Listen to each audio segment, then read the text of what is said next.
Hola, ¿qué tal? Mi nombre es Tony Barrera. Me encuentro en un estudio de grabación y precisamente estaba pensando en ti, gente bonita que gustas de las grandes producciones del High Energy Music. A nombre de la gran organización Polymarch y de un servidor, te invito a escuchar este tape. Muchísimas gracias.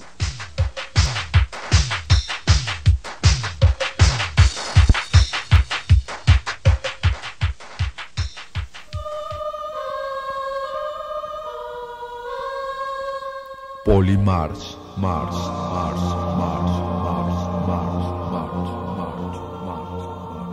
Yo estuve en Polymarch, que fue donde nos conocimos, José Luis y yo, antes, obviamente, de que él llegara. Él llegó al inicio de Polymarch, digamos cuando Polymarch ya pintaba y comenzaba a crecer como creció. Yo estuve en la época de pañales de Polymarch, desde el 78 que comentábamos hasta el 81, que es cuando yo me salgo de la parte funcional de Polymarch y me instalo, porque me instalo, o sea, nadie me invita, yo llego y les digo, pues denme chance, ¿no? Yo sé dibujar, yo sé hacer esto, pum.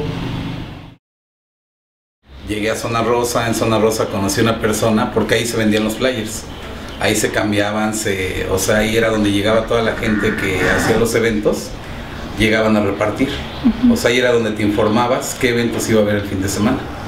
Entonces, de ahí conocí a una persona que trabajaba allá en Polymarch y él fue el que me llevó. Me dice, vente, vamos a una tocada para que veas cómo es y todo, y me gustó. Acabó la tocada y como ya no había camión para mi casa, me puse a ayudarles a enredar cables y de ahí me fui con ellos. Y de ahí empezó, o sea, me gustó. Y el problema de entrar a Polymarch es que no era nada fácil. O sea, un niño de 13 años no lo dejaban, no era fácil que entrara. Como Polymarch en ese tiempo, donde se presentara, así lo trabajaran 2 días el evento, eran llenos impresionantes, no era fácil, era un círculo muy cerrado entre la gente. Entonces, para poder entrar a trabajar, tenías que trabajar 3 meses y hasta los 3 meses recibías tu primer sueldo. Pero nosotros no íbamos por sueldo, o sea, nosotros por el hecho de estar ahí más que nada. Era como empezó todo, toda esa época de la música, del High Energy y todo.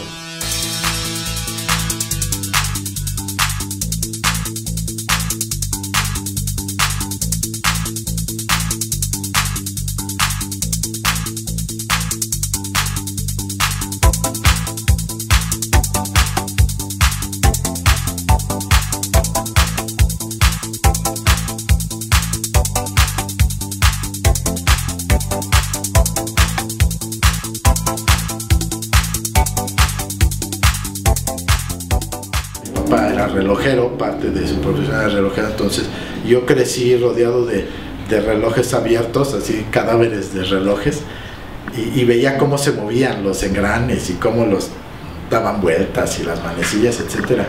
Entonces me llamaba siempre la atención saber qué era lo que pasaba adentro de las máquinas.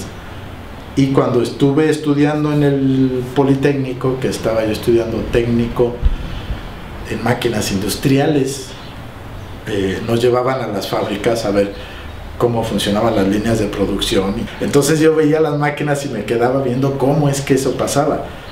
Entonces todo eso lo apliqué cuando ya desarrollé esto, por eso la cuestión de la tecnología y todo eso, porque yo decía, bueno, ok, vamos a dibujar un robot, pero ese robot tiene que convencer a la gente de que existe, y para que lo convenza tiene que verse que realmente se mueve, porque era muy fácil, pues nada más a un dibujo de figura humana le plantabas una raya aquí, otra acá, otra aquí, y ya decías, eso ya se mueve así como para adelante y para atrás, ¿no? Pero a mí me gustaba que se viera que tenía tuercas, que esa tuerca estaba sujetando algo y que ese algo se tenía que mover así, pero si el robot le quería hacer así, pues tenía que moverse también así, y cuestiones de esas, ¿no? Que me decía un amigo, ¿por qué te metes en tantas broncas? Y si de todas maneras se va a ver al final que es un robot, ¿no? Digo, bueno, porque a mí me gusta que se vea que se mueve. Entonces a lo mejor en un principio esa era la diferencia entre lo que yo hacía y lo que hacían otros. Otros hacían la versión cómoda, por decirlo así, de una máquina o de un robot. Y a mí sí me gustaba justificar las cosas, ¿no? Entonces de ahí ya brinqué a la fabricación de escenas, como la del tráiler que está ahí, donde me lo confirmaba la gente ya después cuando podíamos platicar, que decían, es que yo me quedo viendo un dibujo y me imagino lo que están haciendo los monitos que están ahí, cómo se está moviendo este camión, casi de dónde viene, qué es lo que sigue de todo esto, y esa era mi intención.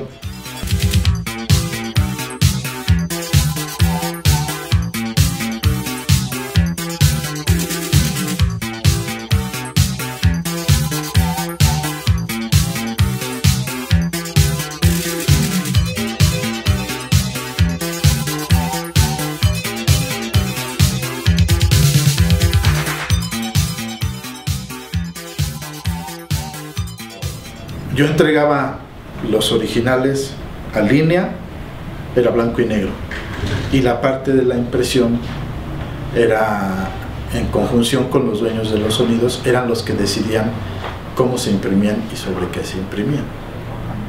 Y ahí era donde José Luis comenzó a meterse desde ahí, porque él sabía que era lo que la gente le llamaba la atención en los volantes. Tenías que andar en las papeleras y todo buscando materiales, haciendo pruebas de que secara, porque nos pasó varias veces de que el papel se veía muy bonito, pero a la hora de imprimirlo, el problema era cortarlo porque no secaba. Se puede decir que Poli fue el que innovó mucho en esto, porque más o menos como en el 82, Poli sacó Albanene, Poli sacó corcho, Poli sacó papel nacarado. Le gustaba cómo quedaban los dibujos, entonces decía, hay que buscar un buen papel para que luzca. Poli mismo se iba al centro a buscar papeles, y antes era hacer lucir la imagen, precisamente porque se trataba, como les comentaba yo, de que el mensaje se quedara. Ahí ya estaba claro que no nada más se quedaba el mensaje, se quedaba el medio en el que iba el mensaje también, y la gente lo andaba buscando. Entonces ya era así como, yo no puedo imprimir en un papel corriente porque pues mis seguidores tienen papeles muy buenos, y si meto de repente por ahí, ya les criticaban los papeles, ¿no? Cuando no encontraban un papel que mantuviera la línea que habían llevado, sí les decían, oye, pues ¿qué pasó? O sea, el papel que sacaste ahora sí está muy chafa, ya no te alcanzó la lana, o ya te estás volviendo más agarrado. Esa época yo creo que ya fue cuando entró el papel metálico, ¿no? Ajá. Porque ya todo, haz de cuenta que el papel metálico en ese tiempo era el estándar para todo, de colores, pero era el metálico. Ya cuando no había metálico, bueno, pues ya buscabas algún otro papel.